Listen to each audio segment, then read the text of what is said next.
So hello everyone, welcome to another series of the Open Up series. We're joined by Kyle. What? Another series, another episode. That's the one.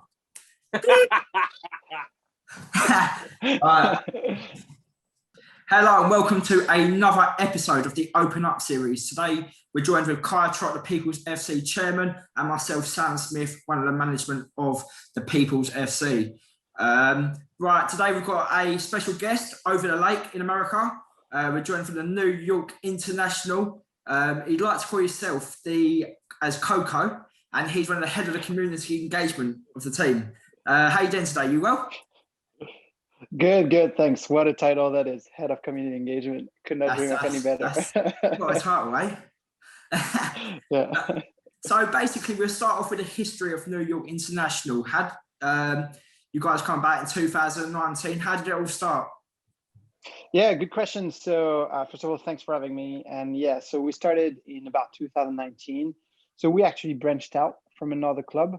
So the original club was actually a club called New Amsterdam FC before it was something in the US in 2013. And then we merged with another club called Beyond FC in 2015. And then we just decided to go on our own way and create what is known today as New York International FC back in 2019. So a little story down there and on the logo, there's like all the different dates, but 2019 is really like the real birth of the team. That's a cool, nice logo. Thanks. It's very blingy, isn't it? Just sums up New York. I like the name as well. I like the international bit added onto it. I quite like that. I think that's quite cool. Like the People's FC International or something. That would sound, the international bit makes it sound really good. So whereabouts, I don't know if this is like a right question, but whereabouts in New York do you play? Like where is like, you know, where are you based? Yeah, that's so we're based all over the city, basically. I mean, I don't know how familiar you are with New York, but there are 5 boroughs. You have the island Manhattan, which is like the main known, but we are all over the place. We usually play though in either Brooklyn or Queens, depending on how it works with permits. So that's one thing we're probably going to touch on, the differences between England and the US is that we don't have a home field, and as much as we would love to, we just cannot have one. It's down to permits and you have to play all over the place, so it's a bit different on that note. So but mainly we're playing in Brooklyn, Queens.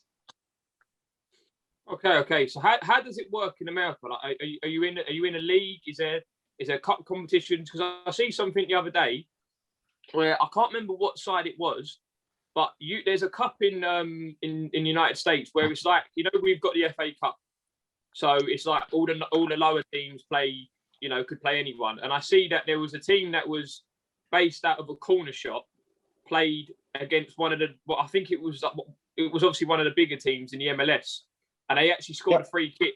Did you see that?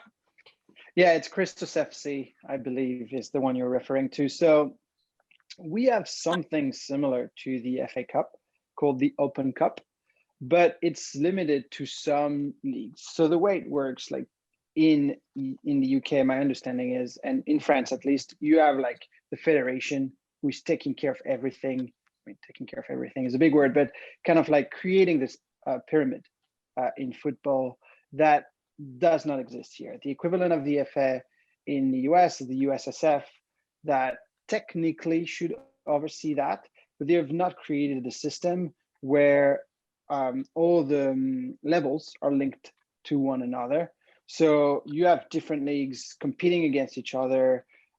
Basically, it's a money grab pretty much everywhere, and everybody's trying to get a bit of money by creating a private league. Nice.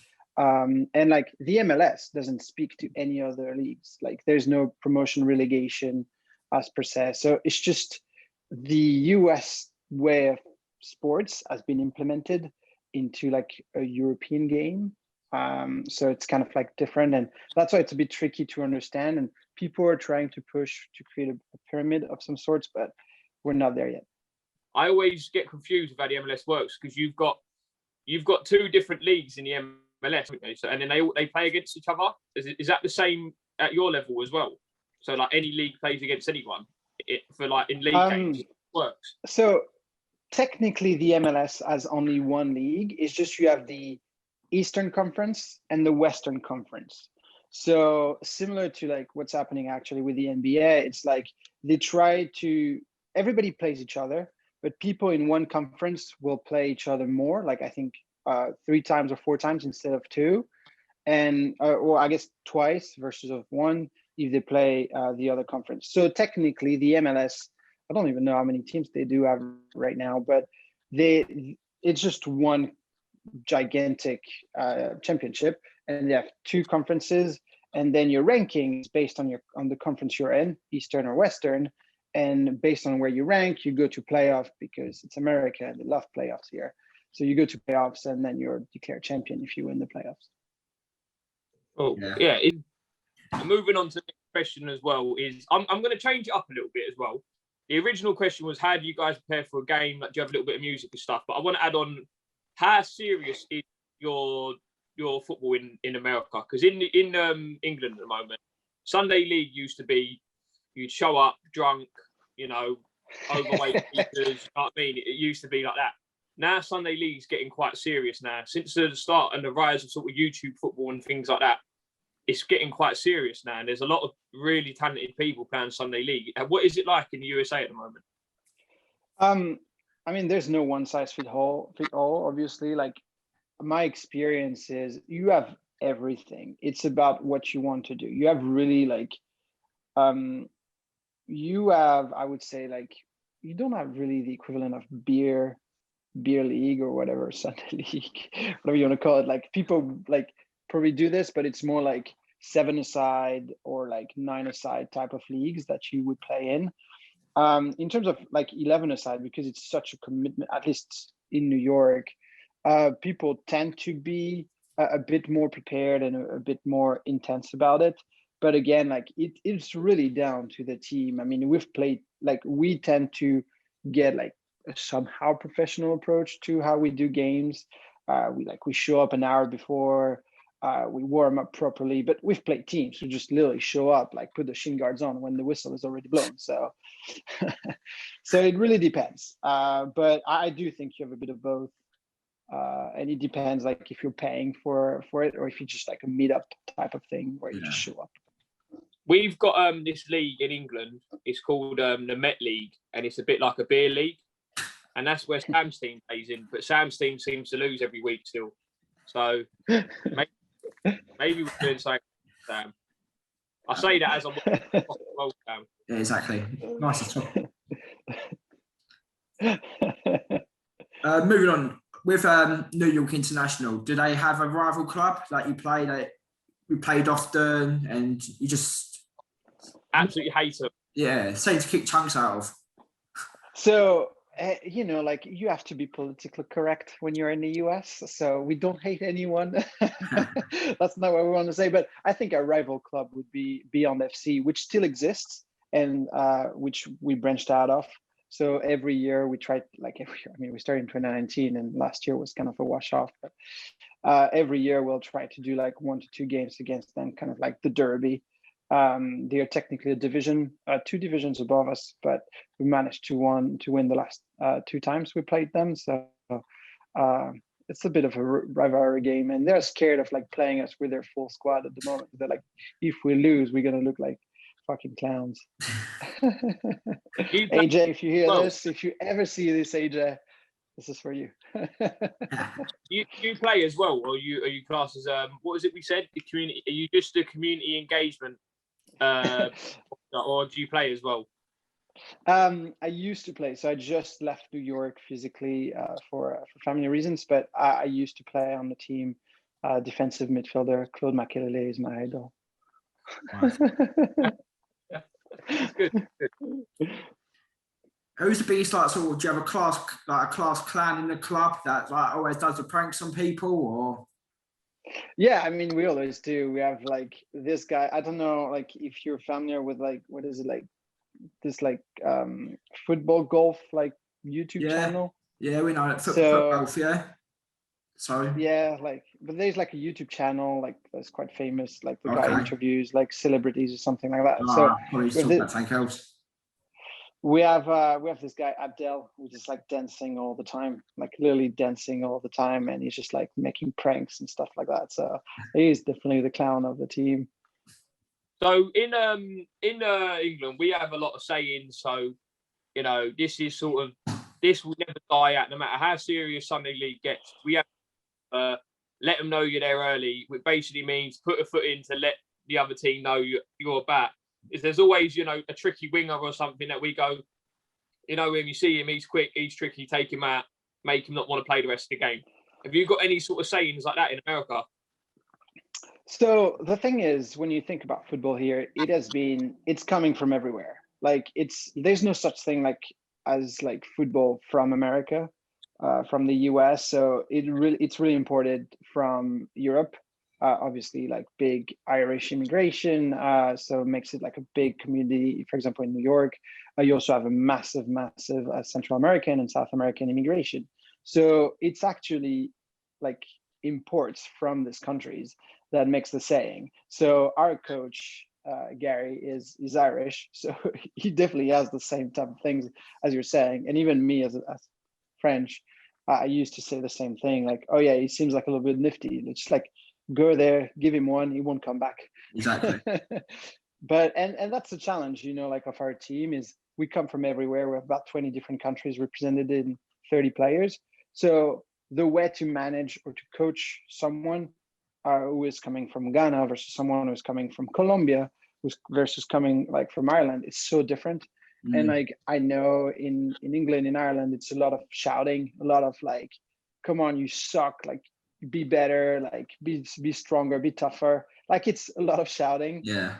Like if you do this with sorry? At our team, we was playing a game quite recently, so we've got this thing that we've created. So you know, like on FIFA, you've got the seasons where you do like you play 10 games, got a certain amount of points. We've got our own version of that, but we do it for charity. And we was playing this team, a really good side, and we were 1-0 up at half time. And we went into the changing room at half time, and our manager's Mikey. Have you heard of #United? Have you heard of them? No. Okay. He's involved with this other team called #. They're quite big. He's our manager. And we went in at half time, all happy because we'd scored a really good goal. Come in, and he was going, "You're useless, you're lazy," going mental at us, like shouting at us. What I'll do, in this video, I'll get a clip of Mikey shouting. I'll get our editor to put it in. Don't do what you want to do. You do what I tell you to do. So that 6 is their player. Whoever's in the 10, when we defend, you mark him. When we attack, you don't mark him then we get on our bike. And when it breaks down, we sprint back. And then I walked out, and I was like, we're actually winning. Like, yeah, we're getting, and I've never been shouted at like that must just be like an English thing to just shout no matter what. Yeah, we have the same. Our coach sometimes we're like up 3-0, and then at halftime we will completely lose it because like we managed to do like two bad touches or 3 bad passes. So it's just like funny to see like how everybody's coming from, where everybody's coming from, and how everybody's implementing their things. Do you get any like sort of like lateness fines, club fines, or for someone being late or anything like that? Disciplinaries? Listen, we would love to do it, but we are like, our goal as a team is to be really inclusive, and we have people coming from everywhere, different background. Yeah. And you know, like I think ultimately as a club, we want to be free to play. That's kind of like our dream. So we're trying to get the money in, like to just really give an opportunity for everybody, because one of the big thing here, and I'm completely going on a tangent from your question, but like one of the big thing here is pay to play. So a lot of things are about like the money, and so you see like the population in the US is not represented in the game of football, which is really, really sad and really annoying to see. That, I mean, I am the first one, and you follow me on Twitter, and I'm the first one yelling at anybody charging anyone for tryout. Like I see things that are outrageous, $100, $200, $300, $1,000 to do tryouts. And I'm like, what are you getting at it? Yeah, it's crazy. It's crazy. We're in the wrong business. Like it's absolute nonsense. Wrong country, aren't we? Sorry. Me Yeah, and we're in Kyle the are in the wrong wrong country. You get it's like £2 fry out over here. Yeah, give me a Bloody beer and hell. I'll be happy. Might But have like to try and the, get that in. the concept of scouting is completely reversed here. People don't scout you. Like they ask you to come, and then like there's like a person sitting on the stands and eventually judging you. But that's where it's a bit fucked up in the system. Is if you have money, you can make it, but if you don't have money, good luck. Guys, we're going to do this every episode as well, by the way, because we're seeing new clubs, new people joining. So Kai's going to explain it most of the time. So you'll know your story off by heart soon. Do you want to go? So the reason that the reason I started the People's FC was because I unfortunately found a family friend taking his own life in the local park. And to cut a long story to a medium sort of story is it was me and the guy that created this team. It's called Raja. We decided to do a one-off game to raise money for his 2 kids, and the whole day went really well. And then we was actually like, you know what, we're onto something here. We could use football to help people. And 2 weeks later, we had another game set up to raise money for a mental health charity. I can't actually remember off the top of my head what one. We done really well. We actually won the game. We raised a lot of money, and then from there, sort of, it just blew up really. And we ended up we never planned to go into a league. We planned to just do occasional charity games, and now we've got 3 teams in a 3 adult teams in the league, an under 13 side. We will have a PANS disability team next season as well. So we've just sort of blew up from there. And the reason we're telling you all this as well is because we want to talk about, this is what I really want to know as well, is the sort of difference between how talked about mental health is in England and in USA as well. So this is where we're going to move on to the next bit of questions. Yeah. So yeah, what in your opinion, Coco, what is your opinion on mental health? I mean, to be honest, up until really recently, I was not so exposed to it. I've been lucky enough to have some good times around me. So, but I think it has taken a toll last year with like the pandemic and everything. So I've been more and more exposed to it. And this is one of my wife's sweaters. And I mean, it's the culture in the US is about like, there's a lot about using therapy. Using therapy to like to cope with things, and a lot of people like see a therapist on a weekly basis here, so it's quite common. And I think it's accepted to do it much more than where I'm coming from. I know in France, like talking about seeing a therapist, like you're like, okay, so are you okay? Like it doesn't sound like you're doing that well. So there's like a stigma in France versus here. I think it's much more accepted, and there's like this openness about that, which is really appreciated, to be honest. With me, I just feel like mental health, I feel like since we've started the People's FC, mental health has become talked about a lot more. Yeah. And we've seen a lot of mental health. I feel like we've been called the trailblazers when it comes to charity football, because we started, there was loads of charity football teams before us, but we started, and a lot of people started speaking about mental health more.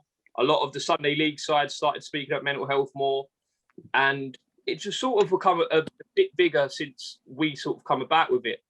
And now it is talked about a lot within, I'd say, communities in England, but it's still not big when it comes to, how would I say, media and everything else. So to the normal citizen, mental health is spoken about, but then to the, the hierarchy people, the people higher up, mental health, they don't know what it is.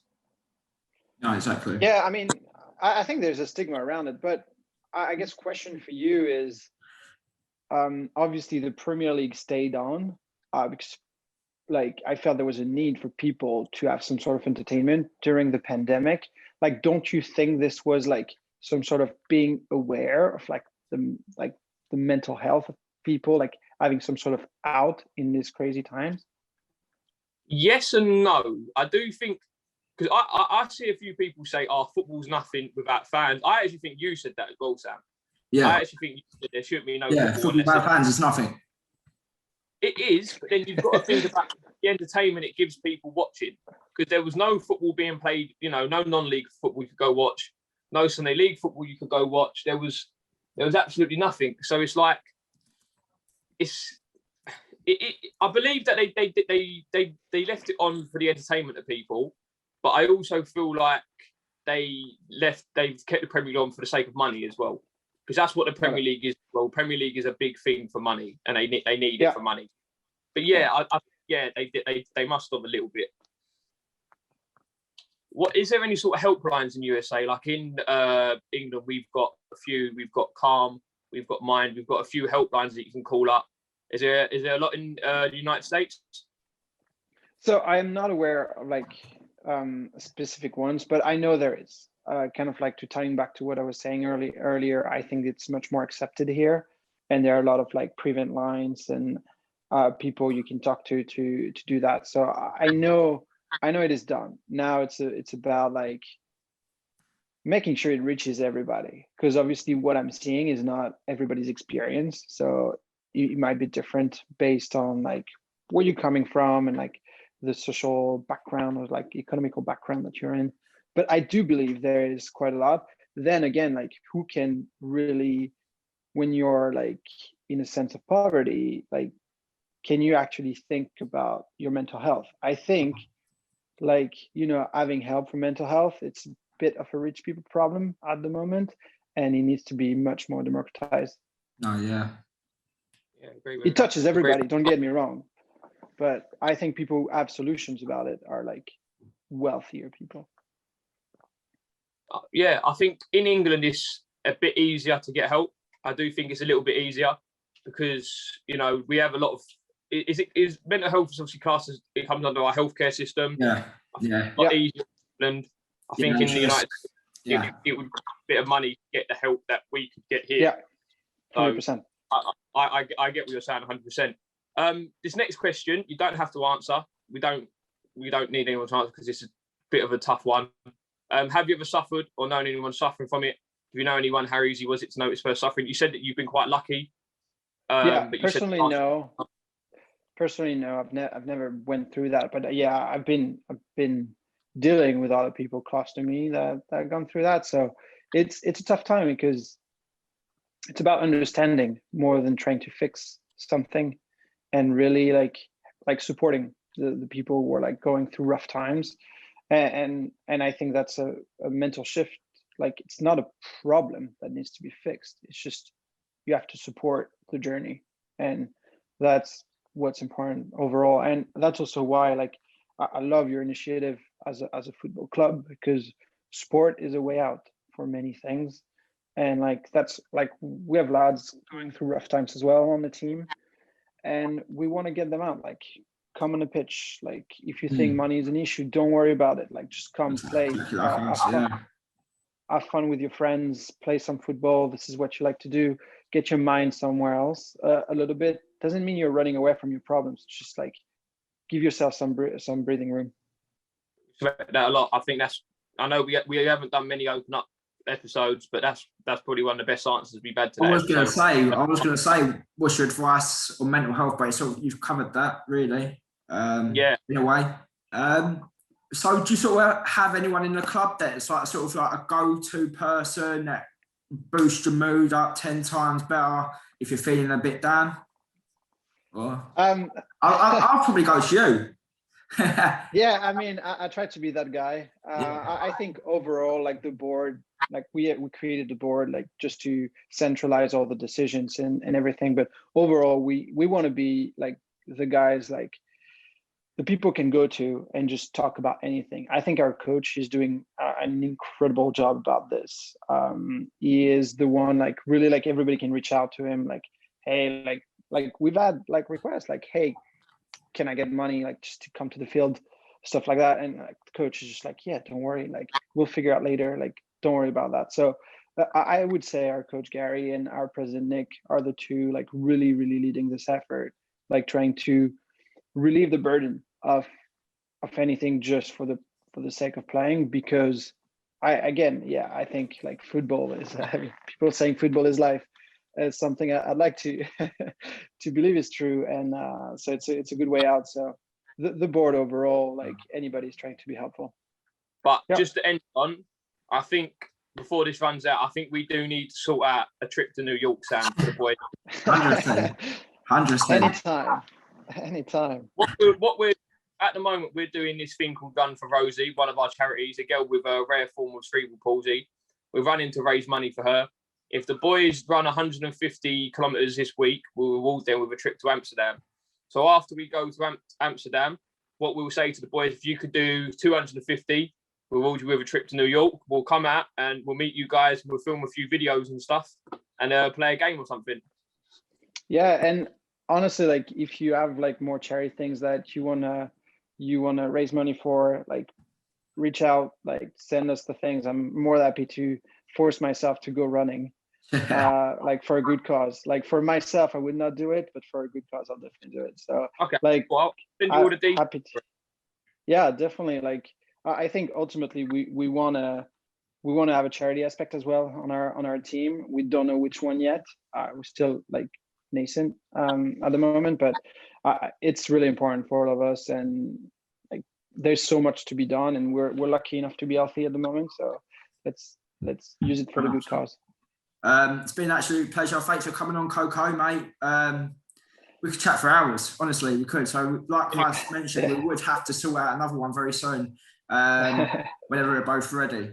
But to anyone watching this, if you do want to come on our Open Up series, message our Instagram account, message our Twitter account. Also, follow New York International on Twitter. We'll put their at the bottom of this. But brilliant stuff, Coco, mate. Nice one. And Go start, man. is there a way to buy your jersey? I really like your blue we're yeah. I like you said you got that one. What one Kai's wearing? Yeah, that's the best one. Yeah, I really like it. Yeah. It looks good. Yeah, it really looks Who good. designed that? Nice. Yes. Send me the link. I'll get one myself. Send me the Brilliant link. stuff. Great. Thanks, Guy. Cheers, mate. Oh, Have a good one. Bye. Later.